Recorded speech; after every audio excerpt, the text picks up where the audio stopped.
नमस्कार, मैं सार्थक संवाद में आप सभी का स्वागत करता हूं। सार्थक संवाद के द्वारा यह सार्थक विमर्श नाम से एक बातचीत का एक मंच शुरू किया गया है, जिस पर हम हमेशा समसामयिक मुद्दों पर चर्चा करते हैं। और इन्हीं चर्चा के क्रम में आज हम मुख्य चुनाव आयुक्त और चुनाव आयुक्तों के नियुक्ति को लेकर के जो नया विधेयक प्रस्तुत किया गया है, जिसके अधिनियम में तब्दील होने की संभावना ज़्यादा है, उस पर हम लोग चर्चा करने जा रहे हैं।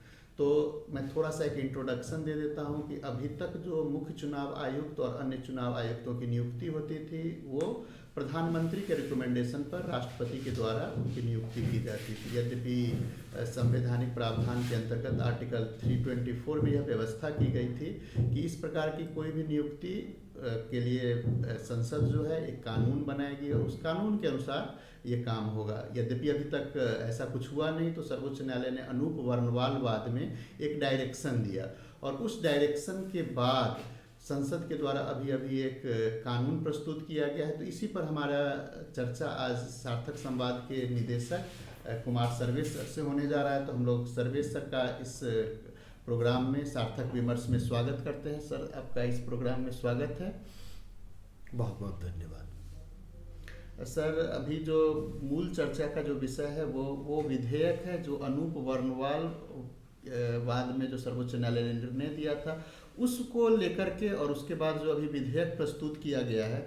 तो क्या आपको ऐसा लगता है कि ये जो संशोधन विधेयक अभी प्रस्तुत किया गया है या यह विधेयक लाया गया है मुख्य चुनाव आयुक्त और अन्य चुनाव आयुक्तों की नियुक्ति के लिए, क्या इसको आप किस दिशा में देखते हैं? देखिए, मुझे लगता है कि इस प्रश्न पर दो कंटेक्स्ट में विचार करने की जरूरत है।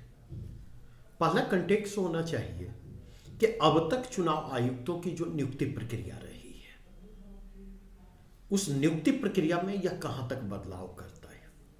और जब इस प्रश्न के उत्तर को हम तलाशते तो हमारे लिए यह जानना महत्वपूर्ण हो जाता है कि आखिर इस बदलाव की जरूरत क्यों है। जब तक इन दोनों प्रश्नों के उत्तर को हम नहीं जानते, तब तक इस बिल के विश्लेषण के साथ जस्टिस कर पाना संभव नहीं होगा। दूसरी बात जो इसके कंटेक्स्ट में मैं कहना चाहूंगा कि इस बिल पर मार्च 2023 में अनूप वर्णवाल केस में सुप्रीम कोर्ट के जो जजमेंट आए, जिसमें इलेक्शन कमिश्नर के लिए के अपॉइंटमेंट के लिए एक एडहॉक अरेंजमेंट किया गया, और उसमें केवल एडहॉक अरेंजमेंट ही नहीं किया गया है, बल्कि उसमें यह भी बतलाया गया है कि इलेक्शन कमीशन के इंडिपेंडेंस और इम्पार्शियलिटी को इंश्योर करने के लिए क्या इनिशिएटिव लिए जाने चाहिए। तो उस निर्णय के कंटेक्स्ट में election commissioner appointment amendment bill को भी देखा जाना चाहिए और उसका विश्लेषण किया जाना चाहिए। मुझे लगता है एक कंटेक्स्ट में यह बिल प्रोग्रेसिव है, पहले की तुलना एक स्टेप फर्दर आगे बढ़ता है।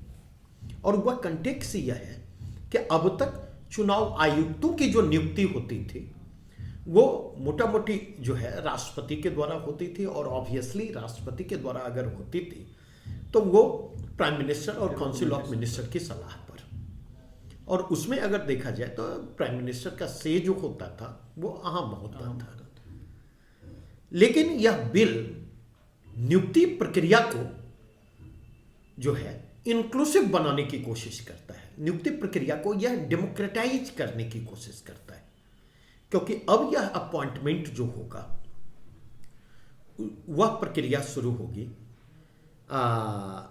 सिलेक्शन पैनल के द्वारा, जो है नामों की शॉर्ट लिस्टिंग की जाएगी, और उस शॉर्ट लिस्ट के 4-5 नाम पर प्रधानमंत्री, एक कैबिनेट मिनिस्टर और लीडर ऑफ अपोजिशन, इन तीनों से निर्मित कॉलेजियम के द्वारा उस रिकमेंडेड नामों पर विचार किया जाएगा और किसी एक नाम को इलेक्शन कमीशन के रूप में अपॉइंटमेंट के लिए प्रेसिडेंट को रेफर किया जाएगा। तो इस कंटेक्स्ट में देखें तो प्रस्तावित बिल जो है, जो लोकसभा से पारित हो चुका है, राज्यसभा से पारित हो चुका है और अधिनियम बनने की प्रक्रिया में है, तो प्रस्तावित बिल को इस कंटेक्स्ट में मैं प्रोग्रेसिव स्टेप के रूप में देखता हूं। लेकिन सवाल यह उठता कि आखिर इलेक्शन अपॉइंटमेंट प्रोसेस को रेगुलेट करने की जरूरत क्यों पड़ी? जब उसके बेसिक पर्पस को हम देखें तो उसके दो रीजन हैं।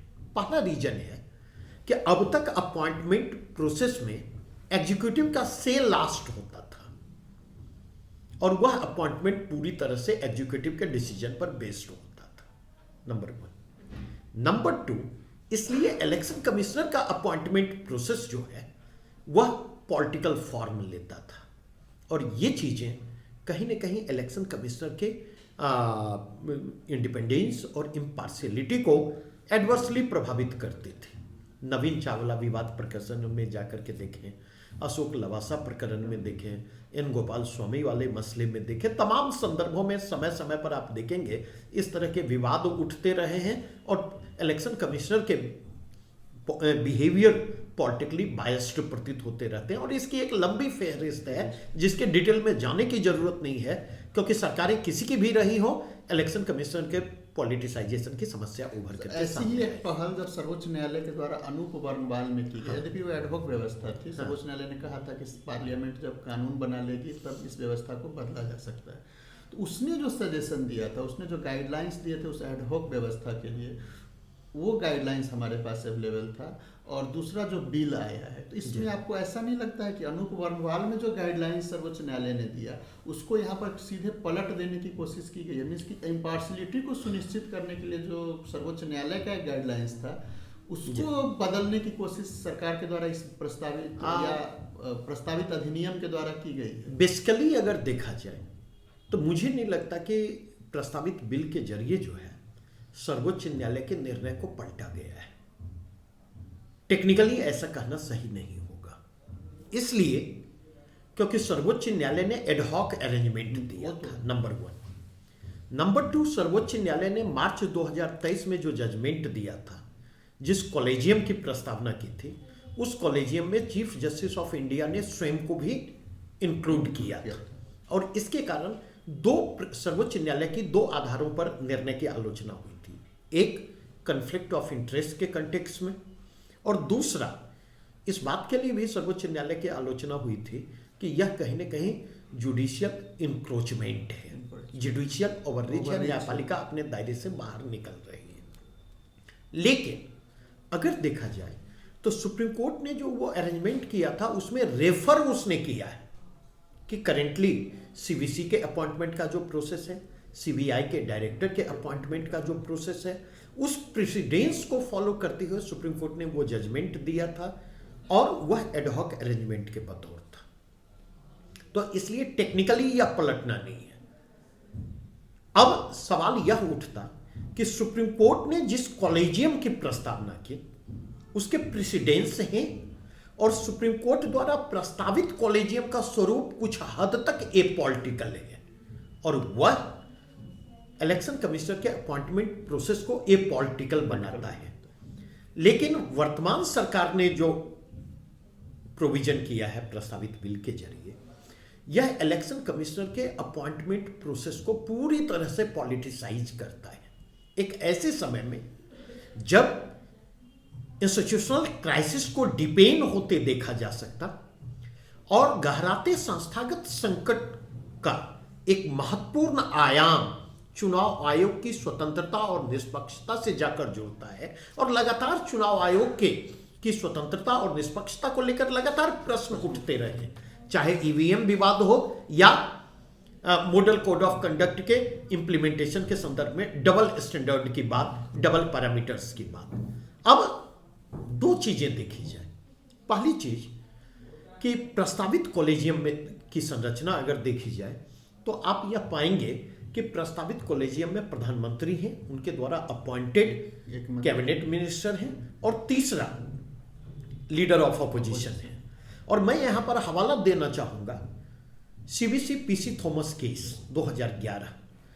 सिमिलर कॉलेजियम के द्वारा पीसी थॉमस का अपॉइंटमेंट किया जाता है और उस अपॉइंटमेंट को चैलेंज किया जाता सुप्रीम कोर्ट में और सुप्रीम कोर्ट उसको अपॉइंटमेंट को क्वैश करती है, क्योंकि लीडर ऑफ अपोजिशन के ऑब्जेक्शन के बावजूद देखा गया कि वहां पर उस ऑब्जेक्शन को ओवर रूल किया गया, उनको कॉन्फिडेंस में लेने के बजाय, उनके कंसर्न को रिजॉल्व करने की बजाय, और मेजॉरिटी ओपिनियन के सहारे सीबीसी के रूप में टेंटेड पीसी थॉमस को अपॉइंट किया गया।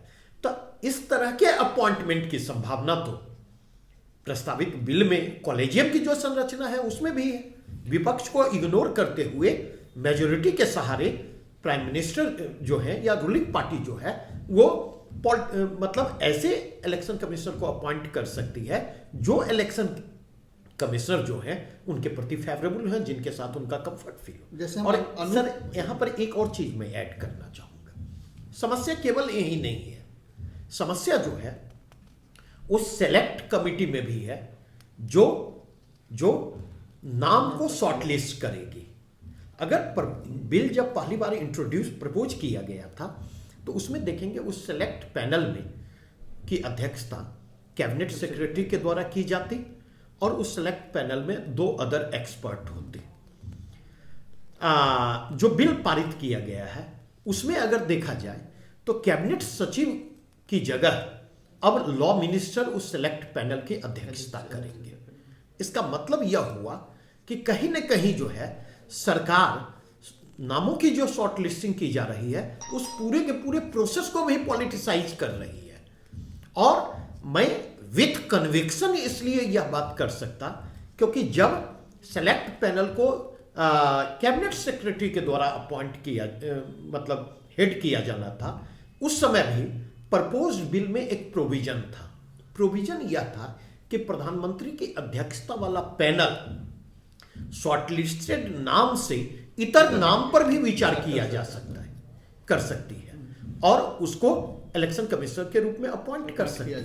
तो वहां पर भी मैंने लगातार इस प्रश्न को उठाया कि यह चिंता की बात है। इसका मतलब यह है कि सरकार, प्रधानमंत्री और सरकार का खुद अपने कैबिनेट सेक्रेटरी पर भरोसा नहीं है। कोई कैबिनेट सेक्रेटरी ऐसे होते जो सरकार के विल के अनुसार काम करने की बजाय सेलेक्ट पैनल की जो रोल और रिस्पॉन्सिबिलिटी है उसको प्राथमिकता देते हुए इंडिपेंडेंटली काम करते हैं। तो ऐसी स्थिति में उस सिचुएशन में सरकार अपनी फाइनल से को बनाए रखना चाहती और अपने फेवरेबल पर्सन को इलेक्शन कमिश्नर के रूप में अपॉइंट करना चाहती है।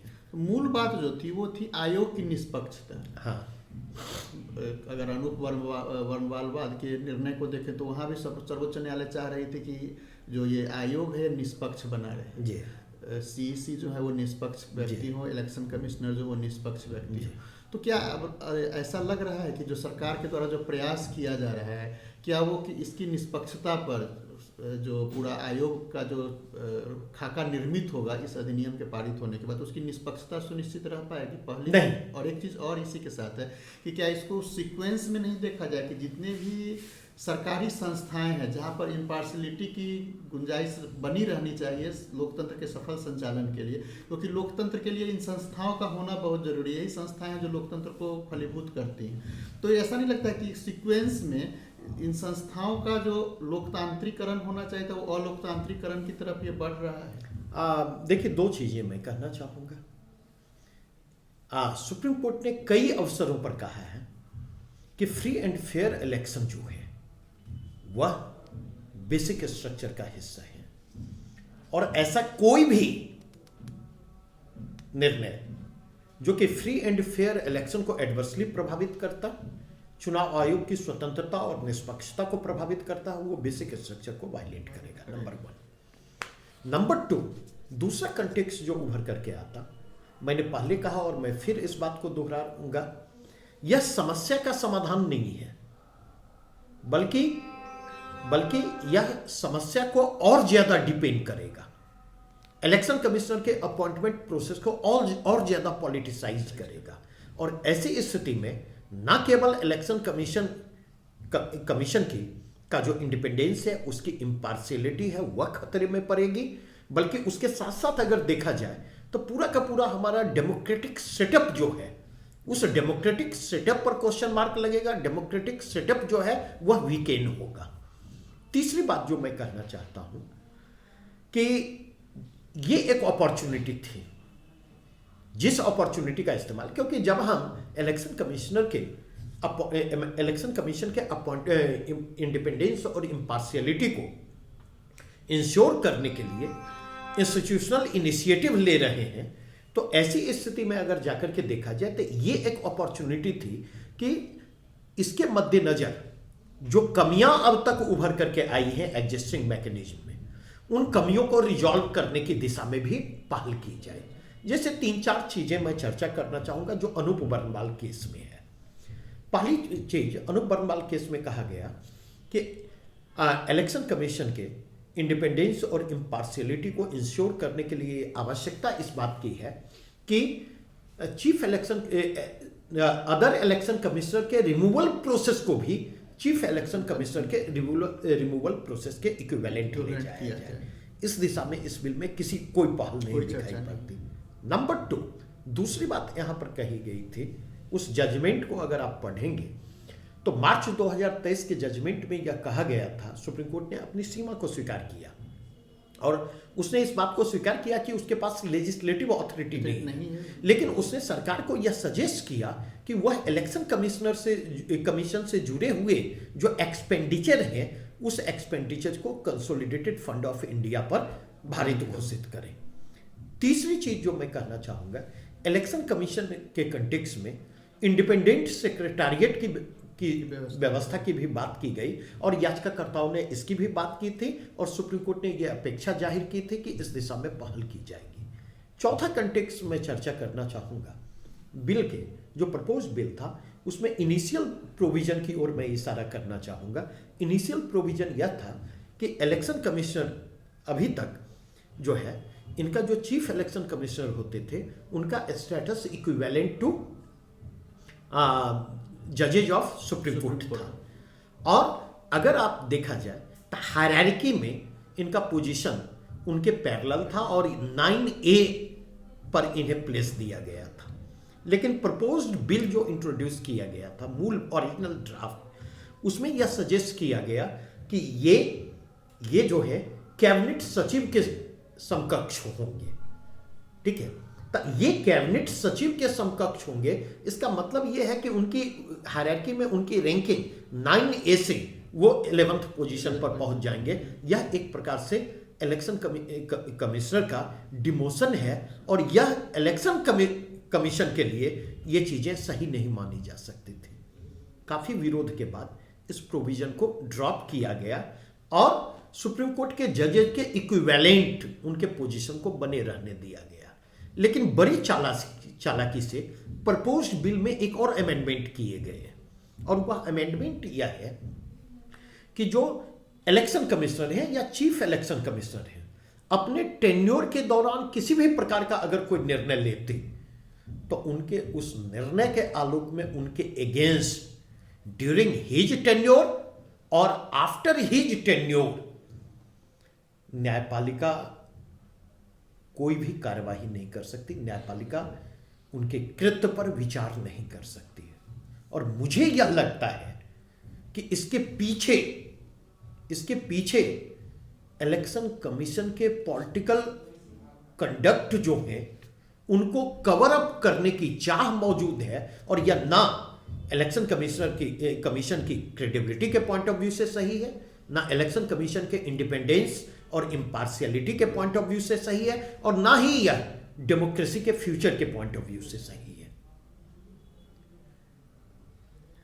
एक और बात, सारी चर्चा के बाद एक बात और उभर करके आती है कि मतलब जो आपके चर्चा का अभी तक जिस्ट रहा वो यह रहा कि सर्वोच्च न्यायालय का जो आदेश था या फिर जो नया बिल आया है, ये सब मिलजुल करके चुनाव आयोग का जो है वो एक तरह से राजनीतिकरण की दिशा में बढ़ रहा है। सर्वोच्च न्यायालय का निर्णय चुनाव आयोग के राजनीतिकरण का आधार नहीं तैयार करता। सर्वोच्च न्यायालय के निर्णय की मैं नहीं बात कर रहा हूँ। सर्वोच्च न्यायालय के निर्णय के बाद जो अभी बिल आया है यह चुनाव आयोग के राजनीतिकरण निश्चित तौर पर। तो यह भारत जैसे देश में जहाँ पर बहु भाषा, बहुत नस्ल, बहुत तरह की जो विविधताएं हैं और जो एक डेमोक्रेटिक सोसाइटी के रूप में उभर रहा है, धीरे धीरे बहुत लोकतांत्रिक प्रक्रिया से गुजर रहा है, उस लोकतांत्रिक प्रक्रिया में क्या बाधा आएगी इस पूरे मतलब आप इस चीज को, इस पूरे के पूरे प्रोसेस में सिर्फ इस बात से समझ सकते कि इस बिल पर जितनी गंभीर चर्चा संसद के भीतर होनी चाहिए या संसद के बाहर होनी चाहिए, उतनी गंभीर चर्चा नहीं हो रही है। सोशल मीडिया से लेकर मीडिया तक इस बिल के ऑब्जेक्शनेबल पहलुओं पर जितनी गंभीरता से विचार होना चाहिए, संसद से सड़क तक इस बिल के खिलाफ जो आवाज उठनी चाहिए वो नहीं हो रहा है। और मैं स्ट्रांगली कहता हूं, सांसदों को लोकसभा या राज्यसभा से जो सस्पेंड किया गया है, उस सस्पेंशन के पीछे एक महत्वपूर्ण कारण यह भी है कि सरकार नहीं चाहती है कि इन मसलों पर चर्चा हो। सरकार नहीं चाहती है चुनाव आयोग की स्वतंत्रता और निष्पक्षता को लेकर चर्चा हो। सरकार नहीं चाहती है कि यह बिल चुनाव आयोग के राजनीतिकरण की प्रक्रिया को जो जन्म देगा उस पर चर्चा हो। चुनाव आयोग की विश्वसनीयता पर जो प्रश्न चिन्ह लगाएगा उस पर चर्चा हो। और यह बिल लोकतंत्र के, भारत में लोकतंत्र के भविष्य को यह एडवर्सली कैसे प्रभावित करेगा, डेमोक्रेसी को स्ट्रेंथन करने की बजाय वीकेन कैसे करेगा, इस पर चर्चा हो। सरकार ये नहीं चाहती है। सरकार चर्चा चाहती है मिमिक्री पर चर्चा हो, सरकार चाहती है मंदिर पर चर्चा हो, सरकार चाहती है मस्जिद पर चर्चा हो, सरकार जो है रियल इशू पर चर्चा से परहेज करना चाहती है। और दुर्भाग्य ऐसा है कि ऑपोजिशन और मीडिया जो पूरी तरह से हाईजैक्ड है गवर्नमेंट के द्वारा, वे भी इतने गंभीर मसलों पर गंभीर विमर्श तैयार करके सरकार पर दबाव निर्मित करने की स्थिति में नहीं है। जबकि मुझे लगता कि अभी की स्थिति में अगर कोई एक ऐसा मसला है जिसके खिलाफ नेताओं को, बुद्धिजीवी समूह को और आम लोगों को, हर उस व्यक्ति को जो भारत में लोकतंत्र के भविष्य को लेकर चिंतित है, उसको सड़कों पर होना चाहिए। बहुत बहुत धन्यवाद सर। अभी हम लोग जो नया अधिनियम लाया जाने वाला है चुनाव आयुक्त और मुख्य चुनाव आयुक्त की नियुक्ति के लिए, उस पर हम लोग चर्चा कर रहे थे और सर्वेश सर ने बहुत बारीकी से और बहुत बेहतर तरीका से इस विषय पर अपने विचारों को साझा किया। इसके लिए सर का बहुत बहुत धन्यवाद।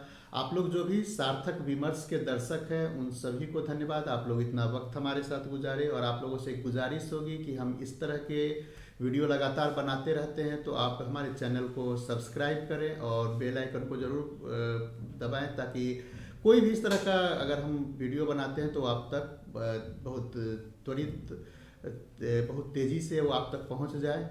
आप लोगों ने इतना वक्त दिया, इसके लिए बहुत बहुत धन्यवाद।